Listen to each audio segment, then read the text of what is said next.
18 years of practicing sports in 20 minutes. I started doing sports basically at the age of 5 or 6 due to our competitive environment in the neighborhood of 30 males. So you can only imagine how competitive that was at a very young age. Let alone I took anatomy classes and also nutrition classes in college to make this knowledge perfect. And I promise that after this video, you will know what sport you should practice, how you should practice it, and what are the things that you have to care about.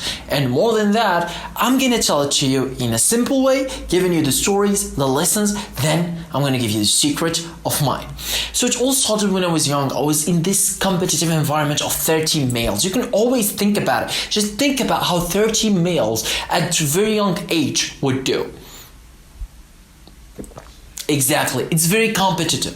There is a lot of competitions. In fact, just from that group, there were a lot of kickboxing championships because that was our thing. There were a lot of boxing champions, but not like kickboxing champions. Because if you know one thing, in the street, you don't want to box, you want to kickbox. So you always have that kicking too, because if you're gonna box and someone is gonna kickbox, he will have the unfair advantage of just hitting you from afar. So something that we comprehended at a very young age, because simply we were diversified cultures. So there were people from the bad neighborhoods, from the people that were good neighborhoods, and from the people that were sort of like nothing neighborhoods. And just like all of them combined in this environment. Some of them were rich, some of them were not, some of them were very poor. So it's like everyone was there. So there's a lot of competition about in different fields, whether that being soccer, whether that being basketball, whether that being martial arts, whether that being running, whether that being long distances, whether that being just basically how you will act in certain reactions or how would you react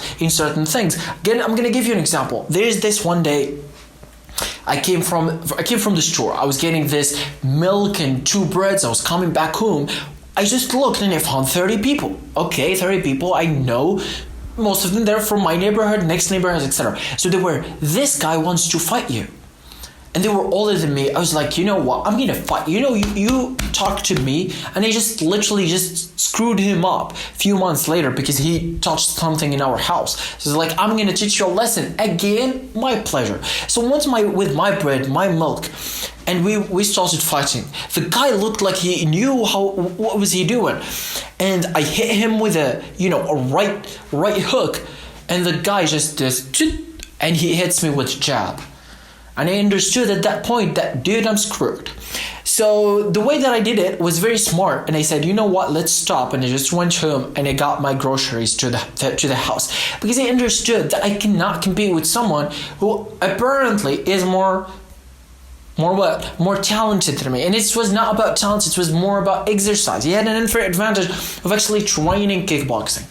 Then I was like, you know what, now I have to train. Okay, sure, I'm gonna train boxing in my house. So it's like doing all of those motivational videos. The thing is, it was not with motivation, and there was no music, and there was nothing, and there was no one, and there was nothing.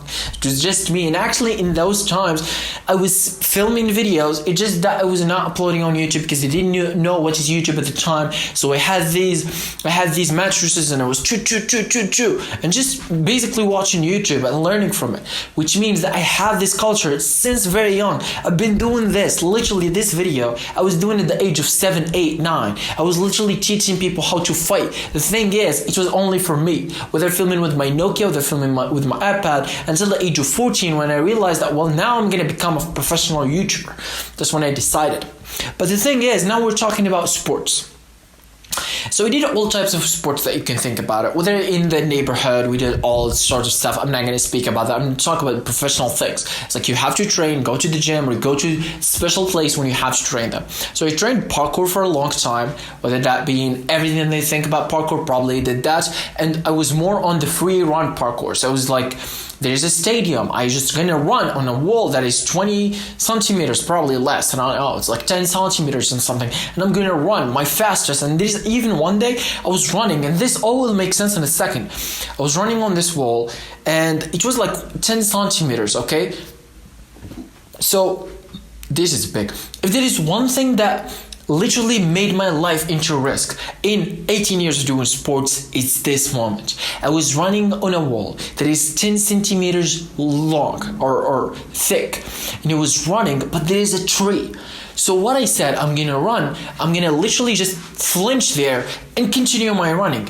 The thing is, when I grabbed that tree thing, okay, that tree hand, that tree grabbing, that tree stick, when I grabbed that tree stick, it got broken, which screwed my balance, and little did I know, I'm literally falling from 3 meters wall, probably more. But luckily, I was doing sports all the time, I was doing parkour, so I knew how to fall. And at the time, I just got this information about how to fall properly from high distances. It's like you have to roll down, you have to literally just diversify the resistance that will literally hit. Because you know Newton's laws, like every movement, there is another movement, etc. Every action, there is an opposite action that is equals in force, but opposite in direction. I knew that, so it's like instead of just hitting my leg, I'm gonna not hit my leg, but I'm gonna do a rollout, so my entire body takes that, so there's literally no hit and I don't feel the damage. And my friends were shocked. We're like, dude, that was the craziest thing that we've ever seen. But the thing is, this is all introduction of what's gonna happen next, and I told you this all makes sense in a second. So it's like, if there is one thing you have to comprehend about sports, is that obviously it had the risky part of it, and that's what makes it good. All sports had the risks. Like I see my friends playing soccer, it's not my thing, being honest. I do that, but it's not my thing, okay? I understand that my thing is in other stuff. So I see my friends and they're always injured. They have all of these stuff every day, and I'm like, dude, it's like, what makes you do this? And like, just the cost of me actually playing sports. And well, now that I mentioned, it's like I have my friends who is a professional football player and my brother who is a professional football player. So probably knew more about this topic than anyone else. It's like those injuries are the literally cost that you will pay in order for you to get what you will get. Whether that be in winning a match, whether that be in playing with friends in the university, match, or whatever that is, or getting paid if we want to go professional, whatever it is. It's like that is the cost, just like there is a cost for everything you buy. And as the quote goes from Think and Grow Rich, there is nothing such as something for nothing. You always have to pay a price to get something, whether that be in sports or in other fields. So get used to that. Now we're going to talk about other stuff. Let's talk about, as an example, boxing. So boxing is a different sport when it comes to soccer and boxing, or even parkour and boxing. Sure, parkour can help you with boxing because you kind of like you have the balance, as well as you also there is this movements that you do in boxing. It's like you have to do a lot of rollouts, so it helps you that you're always on balance. Right, and this is like more probably psychological thing, because when your body get used to really quick, you have to be balanced. It's like you're going on rolls. At some point you have to stand and then box the teacher or the trainer. This means that your body gets used to quickly getting back to balance quickly, because in the boxing fight you can have those things. It's like whatever happens, you can be a little bit unbalanced, but you have to always get back to punches. And this is something that I learned from literally street fights. So we had all these street fights, and not necessarily from me, it's like also my teammates, my friends, So we have these fights that happens, multiple times, all the time, basically. It's like there is one best friend of mine, he was fighting with this other friend of mine, not as best of a friend, but they were fighting and it was looking, right? So it's like, you can't just fix it, or you have to let them fight a little bit, then you fix it. Like that was the rule. But the thing is, they were fighting, and one of them was taller, but one of them was stronger. So like, which one will gonna win? So it's not about natural abilities. Here is gonna be the smartest. One of them was hitting without seeing. So he's closing his eye and he's literally hitting all the time. So this is not professional, but they had training. The other one was hitting and getting back, And although all the chances were with the small guy, because he was stronger, he was smarter, he was more like, he had more energy and he had more training, it looked like the other guy had won simply because he was playing strategic. So he was leaning forward, hitting and get back. These things, if there's one thing that I learned from all the street fights that I saw and fight and was involved in one way or another in my childhood until now, there is always some unfair advantage, and the one who will use it will win. That's it. Professionally, unprofessionally, it is the same thing. So when Floyd Mayweather fights, probably if you're in boxing, you know this, although he's a little bit short, there's something that he uses with his shoulder. When someone jab, he does not only do this, but he gives them his shoulder, so even when they hit him, he doesn't have to lean all the back in, okay, or down. He only needs to lean a little bit, give him his shoulder, so the hit will not hit him, and he will literally not get the damage. There's also other tricks. If like you know someone's gonna hit you, you hit him for the shoulder, he just literally like nerf 50% of his jabbing power, because you're hitting his literally source of power, which is his shoulder. These tricks are usually used in its unfair advantages. So in the professional field, these things are, it's like, sure, you have to use them. In an unprofessional field, you have to use them, because if your opponent uses them, you're screwed. It's just what it is. And look, I heard this from Elon Musk. He says, if you're gonna fight, it was like Elon Musk when he was young. So this is not only for people who wants to fight, people who wants to train. It's for everyone. Elon Musk, when he was young, he was in South Africa, and they had all of these fights all the time. So he said something. He said, and also his brothers said this about him, is that whenever he fights, he hits the nose, because even if he gets beaten up, he knows that the bully will never go back to him again. Sure. That's literally I did with my best friend. So we had this conflict with my best friend. He was a bully. So he was a bully. He was bullying my teammates, and he said, that's not allowed. You're never going to do that. He said, what are you going to do? We got in a fight. So when I hit him so hard that I thought something was broken. I hit him in the nose. The guy was bleeding. It was red everywhere, to the point where I said, you know what? I'm not even continuing this fight, because the outcome will not help me. So I stopped and I went back. I literally ran. He acted as if he followed me, and someone was like, dude, are you a coward? But everyone knew that I won that fight. In fact, I went back to him because he isn't from my neighborhood. Like nothing crazy, and I don't have the money to get him to hospital, because we had experiences. But the thing is, I went to him just like, dude, are you okay? It's like, I don't want to get you in the hospital. I don't have the money. It's like, just be okay and go fuck yourself. But the thing is, later on, he became my best friend. But the thing is, like, these things are very important, and it's not only in sports, but in everything. And sports has this competitive, like, nature of it, that there is this thing where it's just very important to be competitive and also know the unfair advantages. So if there's one sport that I have to do for the rest of my life, what will it be? Knowing that I did parkour, I played soccer, basketball, boxing, kickboxing, going to the gym, street workout, running, bicycling or biking, whatever it is. I would say it's running for two reasons. One, that running not only builds my resistance and my perseverance and my stamina, which are the most important stuff that you want to have in real life application. So let's say you have an exam, you have a work, you have a stressful, business deal, whatever it is. That what will help you is the persistence, is the stamina, is the breath to keep going, although everything seems to be going dark. That what's help you. And the secondly is the side effect of running, which literally helps you mentally. Research have shown by psychologists. I studied psychology in college for an entire class. Running gives you way better from mental health standpoint than going to the gym. Because when you contract your muscles, your heartbeat go up, your heart rate go up. That's when you get the benefit of sports.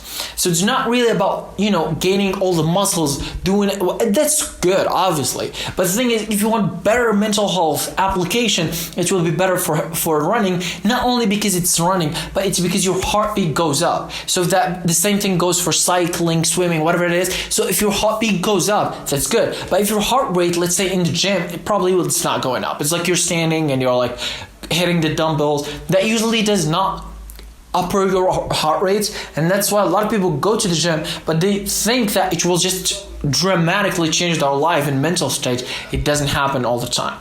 But obviously, if you're not training, now you want to start training, whatever sport. It's like if you're gonna start, you didn't walk and now you're gonna walk for 30 minutes, that will help you.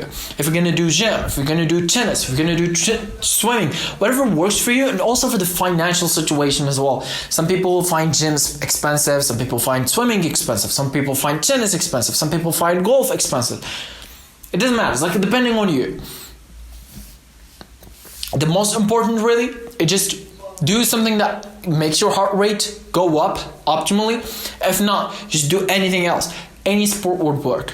Now we understand all of the essence. We understand that, sure, if I do sports, it's better. Now I know some rules about how to do sports. I know what better of a sports I should do. Now how to actually know if it's your sport and how to actually continue for a long term. So obviously we've all been into those training sessions, kickboxing, whatever that is, and we go for like with 5 or 6 of your buddies. You go in, you train, few months in, you're out. Or you were in high school, you had exams, you were pressured by something, you're out. You don't have money, you're out. The thing is, if you want to continue, you have to look at it from a continuing standpoint. So instead for looking for quality, that's what most people do in these stages. And that's what I did actually at some point. I wanted to become so good at kickboxing to beat everyone else. But the thing is like if you're going to do that, probably you're not going to have the consistency thing. And usually that thing only comes from being consistent. If you're going to do kickboxing and you train really for about 1, 2, 3, 4 years, obviously we're going to beat everyone you know. But if you're going to do it for a few months, although you will push all in, you will give the highest and hardest of workouts, adaptable, have 5 coaches training you, you are with the best teammates, you're training in Kazakhstan, whatever it is, obviously you will not get to the results you want. You might feel the changes, that's what it is, especially if you're not training. Of course, when you get in, you're like, oh, I'm pumped, I know how to move with kickboxing, my feet are different, my body's a little bit different, but usually most of that is psychological. And also there is true, it's like when you're training some muscles, of course your posture gets changed a little bit. So with boxing, your shoulders are the one that trains most, so obviously you feel like your posture is different, but it's usually just they are contracted because you're training them all the time. And people mix the pump, mix everything with actually building muscles. And this happens also in the gyms. You find someone who's entering like 1 month or so, and he's like, dude, I just changed so much. It's like, no, you didn't. Your muscles are more contracted, more working, and that's why you think that way. And also because you are used, so let's say you are training in the gym, you're hitting the dumbbells, your posture has to be correct, otherwise you're gonna injure yourself. You're just used to have a good posture. You're just used to act firmly. You're just used to move your hands in a certain way that makes you feel strong, because that's how you make your muscles actually work. And in addition to that, so like if there is one thing that makes everyone who goes to the gym think that he's actually stronger than what he is this.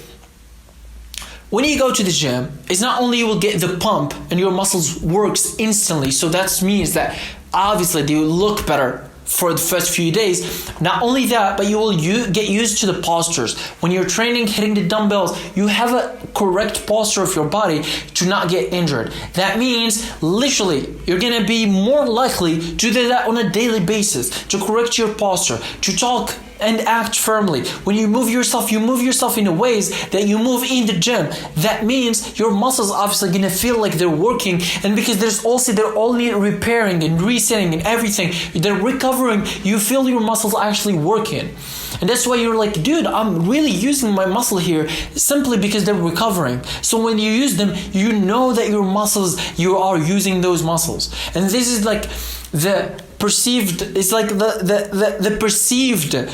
this perceived gain of muscles or stronger feeling, it's only temporary, and it usually happens to people that just got started because simply they're not used to this effect. It's like once you go 3 months, 6 months, you don't have that effect anymore because one, you're used to getting recovered and your posture is just the same anyway. So it's like, yeah, nothing changed, and you get used to it. You don't feel all of that changing. And also one thing is your body loves training. So if you're not training, you go to training, your body will give you you so much dopamine because it's like, dude, give me more of this because I want training, I want to be healthy, and I want to maintain myself. That's why people will feel like, oh, it's so awesome.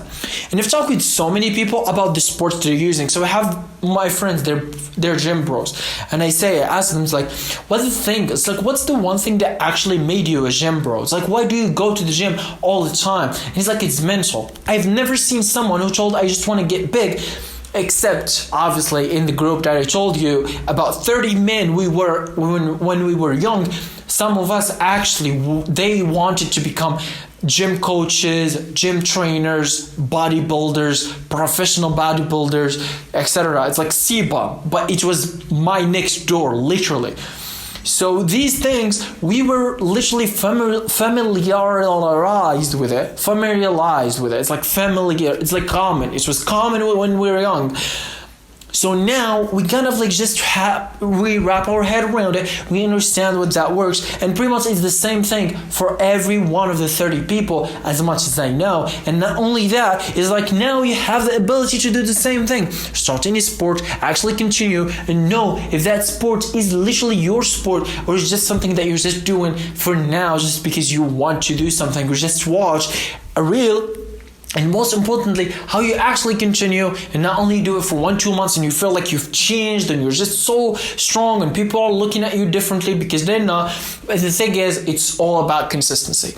So as I promised, you literally can do anything that I just said from now immediately, and what you've seen, you can never unsee. Subscribe.